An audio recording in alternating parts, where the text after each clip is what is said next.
Olá, pessoal, espero que estejam todos bem.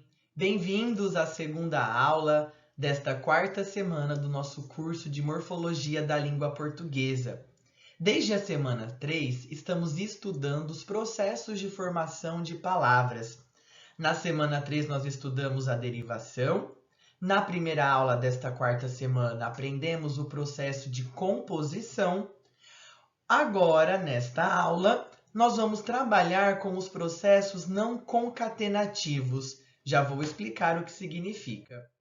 Nós vimos até a aula de composição o paradigma linear da língua portuguesa, que é um processo concatenativo, ou seja, é a sucessão linear entre morfemas, entre bases, enfim, sufixos. Então, nós temos, os morfemas, as bases, como blocos intactos, em que os afixos vão se juntando, em que as bases vão se formando. Então, é uma sucessão linear. Ela é rigorosamente respeitada. Então, por exemplo, a partir da base feliz, eu coloco o prefixo de negação in, e depois o sufixo de advérbio mente, modo, então a gente tem aí uma formação linear. É uma formação muito comum, muito produtiva. Aqui nós temos um caso, que junta prefixação com sufixação. Se lembram o nome?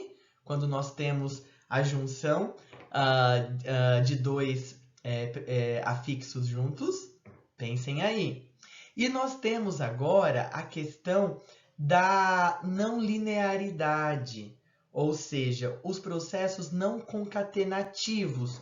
Então, não tem esse acréscimo ou a junção das bases, por exemplo, como a gente viu em composição, né?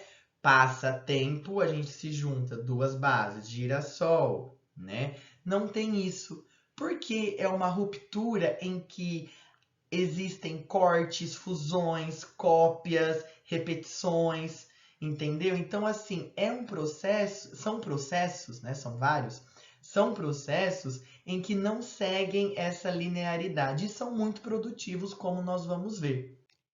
E, pessoal,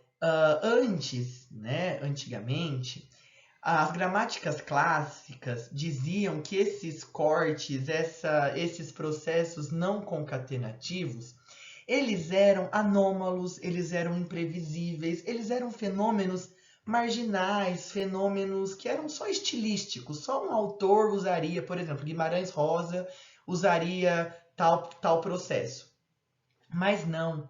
Na linguística moderna, especialmente nas pesquisas de Carlos Alexandre Gonçalves, ele vai dizer, e outros autores, que esses processos não concatenativos, eles são altamente regulares.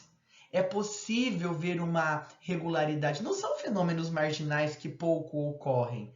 São fenômenos que, à medida que a tecnologia evolui, que a nossa vida vai mudando de contexto, nós vamos tendo novos contextos, quero dizer, esses processos vão sendo cada vez mais presentes na nossa vida, na vida da língua, na vida dos falantes.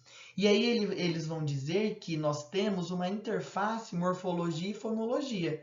Então, para entendermos estes processos não concatenativos, nós temos que entender que não é só morfologia, não é só acrescentar um morfema ali e tá tudo bem, ou duas bases juntas. Os processos não concatenativos, eles vão operar quando a morfologia precisar de informações fonético-fonológicas da língua, prosódicas, que é o modo que a gente fala, é o nosso ritmo, são as sílabas, são os acentos, que nós já estudamos na disciplina de fonética e fonologia. Então, essa junção, essa interface fonologia com morfologia, que vai formar, essa junção vai formar um molde prosódico para essas palavras ocorrerem, certo?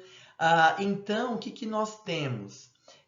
Nós temos a fuga do encadeamento rígido, que a derivação e a composição nos permite, Nós temos reduções, fusões de ritmo, de sílaba, então sílabas serão cortadas, palavras cortadas pela metade, outras sendo formadas ali no meio, enfim. Mas tudo isso buscando esculpir a palavra perfeita, uma palavra que tem um molde fonético, fonológico, um molde prosódico, da maneira de falar para não soar estranha na nossa língua. Então, pessoal, basicamente nós temos 4 processos, podemos assim dizer, né? 4 verbos que explicam estes processos. Então, nós temos repetir, ou seja, a cópia intencional do material fonológico de base, então nós vamos reduplicar. Nós temos o encurtamento, então nós vamos ter a supressão de material sem perda de significado, que trata de que tratam o truncamento e também a hipocorização. Nós temos a fusão, nós vamos fundir, sobrepor duas bases e contrair, quando a gente tem a siglagem, né, a criação de siglas. Então, pessoal, o processo não concatenativo, chamado de reduplicação, nós temos basicamente a cópia total ou parcial do material fonológico. Então, nós temos esfrega, a gente coloca esfrega, esfrega. No português contemporâneo, pela matriz mais produtiva ser os verbos conjugados na terceira pessoa do singular, então nós temos, né, essa reduplicação dos verbos na terceira pessoa. Então nós temos roça-roça, pisca-pisca, esfrega-esfrega, e nós temos que pensar também ir além da forma. Qual é a função pragmática disso? Qual que é a intencionalidade de dizer, nossa, vocês estão no esfrega-esfrega, né? Olha o pisca-pisca, olha, eu estou de pisca-pisca com ela. Percebam que é possível nós mostrarmos as funções pragmáticas destes processos também não concatenativos. Temos também o processo de truncamento. O que é o truncamento? É o encurtamento, é a economia fonológica. Então, as palavras, a base, ela vai perder material sonoro, mas ela vai manter o significado central. E essa mutação, essa redução, pessoal, esse truncamento, ele vai acontecer geralmente em contextos informais, em contextos de intimidade. Ninguém vai escrever uma redação e colocar vou tomar um refri. A não ser que você esteja escrevendo um romance, um conto, que tem um personagem, blá, blá, blá. Mas, formalmente, ninguém fala refri, né? Mas no nosso dia a dia, na informalidade, nós usamos muito, certo? Nossa, eu levei um preju. Em vez de prejuízo, a gente fala preju. Nossa, bora comer um japa? Em vez de falar, né, comer comida japonesa, a gente fala comer um japa. Então percebam que é um contexto que vai além da economia fonológica, sonora. Vai também uma questão de informalidade, de intimidade com quem nós estamos falando. Então nós temos 2 tipos de corte, né? O corte em fronteira morfêmica, ou seja, nós vamos cortar morfemas. Então, por exemplo, eu vou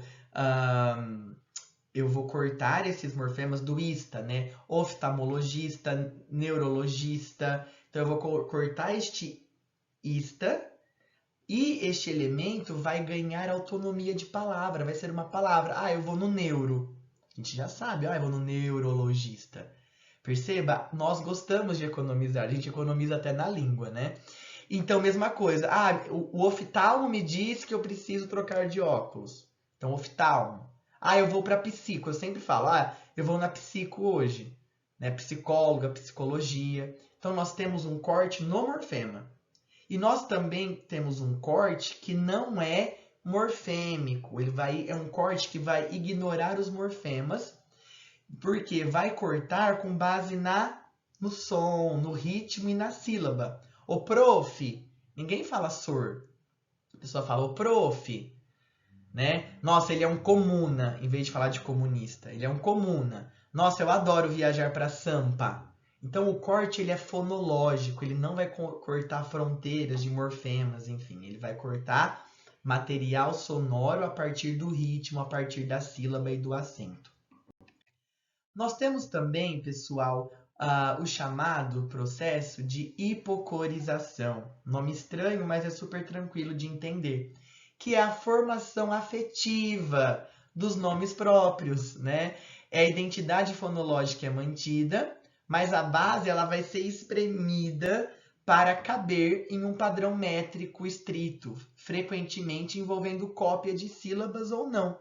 Então, por exemplo, Francisco, a gente reduz, espreme, vira Chico, né? Eduardo, chamado de Cadu, Edu, a Tereza, Tetê, por exemplo, né? Eles me chamam aqui de Júnior, né? Minha família é muito comum me chamar de Júnior, porque José Roberto é o nome do meu pai, né? Então eles me chamam de Júnior. Como que eles vão me chamar? O Ju, né? Então tem essa hipocorização. E vocês? A família de vocês faz esse processo com o nome de vocês? Pensem aí. O outro processo, pessoal, que é muito interessante, é chamado de cruzamento vocabular, mesclagem, os blends, certo? Então a gente vai criar uma amálgama, né? A partir de uma amálgama de duas palavras distintas, nós vamos criar uma nova unidade. Então as bases vão ser mutiladas e elas vão ter um overlapping, uma sobreposição, certo? Então a fronteira exata onde os dois elementos se encontram vai também estar relacionado à identidade sonora dessas duas bases que se fundem em uma amálgama. Então percebam, a fonologia, os sons estão importantes também, são importantes fontes para a criação de palavras, para atuar também na morfologia. Nós aprendemos em níveis separados. Fonética, fonologia, agora morfologia, depois vocês vão para a sintaxe. Porém, está tudo junto e misturado, dando essa harmonia linguística. Então, o cruzamento vocabular é um processo altamente produtivo no humor, na mídia, da publicidade, porque ele é criativo. Ele vai exigir ali, né, essa mutilação de bases e será criativo, será uma criação para nós pensarmos, para nós refletirmos sobre aquilo.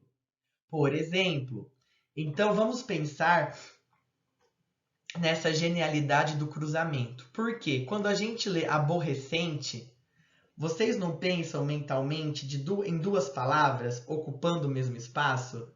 Né? Dois corpos, a pessoal da física, né? Dois corpos ocupam o mesmo espaço, né? Enfim, aborrecer e adolescente, a gente fala aborrecente. É diferente de nós pensarmos lá na composição aguardente. Quando vocês falam aguardente, vocês pensam em água ardente que virou aguardente? Ou filho de algo que virou fidalgo? Ou plano alto, planalto? Vocês conseguem pensar que planalto seria a aglutinação, composição por aglutinação de duas bases? Não. Aqui, quando a gente fala aborrecente, vem na nossa mente, já que é o verbo aborrecer e o verbo adolescente, né? Olhem que interessante. É crente com cretino. A gente fala, nossa, ele é um cretino mesmo, uma pessoa de uma religião protestante que é cretina. Ah, nossa, você só consome literatura. Uma literatura considerada lixo. Não sei nem se isso existe, né? Porque todas as formas de leitura são importantes. Nós devemos incentivar a leitura, né? Mas existem ainda muitos preconceitos. Então percebam que o cruzamento vocabular são essas equações que nós vamos juntando, formando palavras novas, mas mentalmente nós conseguimos ler essas duas palavras. É um processo muito legal, muito interessante. Nós temos também o processo da siglagem, ou seja, criar siglas. E dentro da siglagem nós temos dois subtipos. Nós temos os alfabetismos, em que as palavras, né? As palavras formadas a partir de sílabas, elas são lidas letra por letra, então vão violar o padrão fonético do português para a formação de sílabas naturais. Vocês se lembram, né? Que toda sílaba tem que ter uma vogal. Se eu digo UPP, FDP, PM, né? A GM, Enfim, eu não tenho vogal, então não é uma sílaba. Então a gente chama isso de alfabetismo, em que letra por letra é soletrada. Mas nós temos os acrônimos, que são palavras fluidas, que vão se juntar à estrutura silábica da língua. Então quando a gente diz, eu fiz Enem, olhem lá, duas vogais. Então a gente não fala, eu fiz E-N-E-M. Não, eu fiz Enem. Eu vou para UPA? Não, eu vou para UPA. Percebam a diferença? O alfabetismo, as palavras são lidas letra por letra, a partir dessa siglagem. E os acrônimos são palavras fluidas. São sílabas também, né? Exame Nacional do Ensino Médio, Unidade de Pronto Atendimento. Porém, a gente lê, né? Por ter a vogal, isso é fluido. E também nós temos, pessoal, pragmaticamente, no contexto, né? Essas siglas reversas. Eu trouxe aqui porque é muito interessante, porque a gente vai reinterpretando essas siglas, a gente vai mudando, subvertendo o sentido original para falar de humor, de ironia, de crítica social. Então, pessoal, é importante nós sabermos que a morfologia, a gente vai usando, né, a morfologia além do básico, como eu acabei de mostrar aqui. A gente vai criando pragmaticamente em contexto, principalmente em redes sociais, né, em questões de humor, enfim, novos significados dessas siglas reversas. Então, MMA, as pessoas dizem que é um monte de macho se agarrando. CCE, compre, conserta e estraga. SUS, Sistema Único de Sacanagem.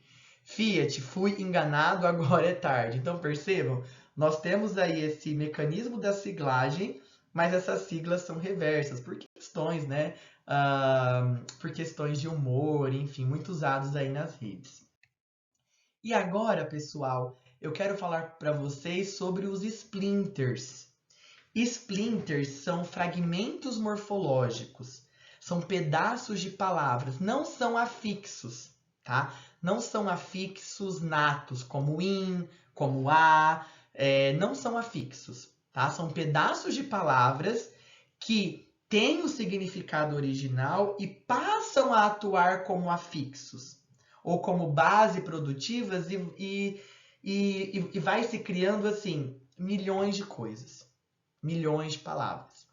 Então, pensem na palavra caipirinha, né? Da palavra caipirinha é tirada uma pecinha do Lego, é tirado um fragmento, né? Caipi. E aí esse caipi vai ser como um prefixo, mas não é um prefixo do português, né? Não é o prefixo como in, como a, como de, não. Caipi. Aí nós vamos ter caipivódica, caipirosca, nós vamos ter caipsaque, enfim, mil coisas, né? E aí a mesma coisa com o cyber de cibernética. Cyber não é naturalmente um prefixo do português, mas ele vai criar vários outros. Então é um fragmento morfológico. Ainda a gente não tem esse estatuto de prefixo. Professor, pode virar a ser um prefixo? Pode, mas aí só o tempo vai dizer, só a diacronia vai dizer. Então nós temos cybercafé, cyberataque e assim por diante. E o trocínio também, né? Por exemplo, eu queria tanto um avó-trocínio, ou seja, o patrocínio da avó, a avó pagando pra gente viver, né? Mãe-trocínio, patrocínio da mãe e assim por diante, né? Então nós temos, pessoal, esses splinters. Outros exemplos. Pensem na palavra maionese. Nós cortamos nese, que não é um prefixo, um sufixo, enfim, não é um morfema, gente. Eu quero dizer assim, não é um morfema nato da língua portuguesa. Mas ele serve de base para outras palavras. Então a gente tem ovonese, macarronese, camaronese, porque é uma salada à base de ovo, à base de macarrão, à base de camarão. Percebam, nós vamos criando isso a todos os momentos. A morfologia lexical é assim, é um terreno sem fim. Nós vamos criando. Então, por exemplo, madrasta é um parente por união, né? A mulher casada com o meu pai. Aí existem avó-drasta, tia-drasta, sogra-drasta e assim por diante. Panetone, esse tone não é um sufixo do português. Ele faz parte da palavra que é o pão doce de Natal, que vem até do italiano, né? E a gente vai criar o quê? Chocotone, que é um pão doce de Natal de chocolate, sorvetone, enfim. E também, pessoal, com os splinters, nós temos muito dos xenoconstituintes, né? Ou seja, constituintes de outras línguas, especialmente do inglês, que vão atuar como prefixos, como cyber, que nós vimos, né? Agora há pouco, como e-book, e-livro, e-professor. Pessoal, vocês viram que lá no início da nossa aula eu disse que a morfologia não linear, os processos não lineares, eles eram um tanto que mal vistos, né? Diziam que eram só algo estilístico. Mas aí os estudos recentes mostraram que não, que há uma regularidade, que é essa fusão, morfologia com fonética e etc, né? Então a gente vem esse paradoxo para a gente refletir. Imagine daqui a anos professores como eu, como vocês estudando morfologia, ou os nossos que virão depois de nós, né? Enfim. Então, o paradoxo. Processos marginais e não lineares, são os não concatenativos que nós estudamos, são a verdadeira fábrica de formação da morfologia linear de amanhã. Então, imagine, como eu disse para vocês, né? Com o desenvolvimento da tecnologia. Imaginem se cyber vira um prefixo, como in, como a. Pensem se ese vira um sufixo para designar salada. Salada de diferentes tipos. Percebam que esse nascimento de palavras a partir de cortes, como nós vimos, né, de ruptura, de recorrência, de isolamento, então essas novas formações que são hoje, que a gente fala, nossa, é coisa de... é algo viral, é coisa de rede social e pode desaparecer logo. Será? Fica um questionamento como de linguista, fica um questionamento de estudiosos da língua. Será que vai acabar? Será que isso vai se transformar? O nese vai virar mesmo um sufixo para designar um tipo de salada? O cyber, o e, quais são os outros? O que vai sendo criado? Né? Será que o japa, em vez de comida japonesa, comer japa, isso vai ficando, vai se cristalizando na língua? Né? Só o tempo nos dirá. Então, para terminar a aula de hoje, quero que vocês entendam que a morfologia não concatenativa não é um erro ou uma margem, é a vanguarda do português brasileiro. Ela é a prova que nós somos engenheiros ágeis, nós moldamos o nosso vocabulário através do humor, através do afeto, através dessa necessidade humana de estar em contato com o outro. Então, olhem essa frase que está em azul. A gramática de amanhã está sendo cortada e colada hoje. Comece a observar ao seu redor o seu próprio vocabulário. Imagine daqui a anos aquilo que nós chamamos de processos não lineares, não concatenativos, se tornando morfologia linear, morfologia concatenativa. Então eu concluo essa aula de hoje mostrando para vocês que nós temos uma imensidão na formação das palavras no português. Processos lineares, como nós já estudamos, a derivação e a composição, e processos não lineares, não concatenativos, que são muito produtivos na morfologia de hoje. Aqui estão as referências desta aula. Espero que vocês estudem, certo? Tanto a aula de composição quanto esta aula.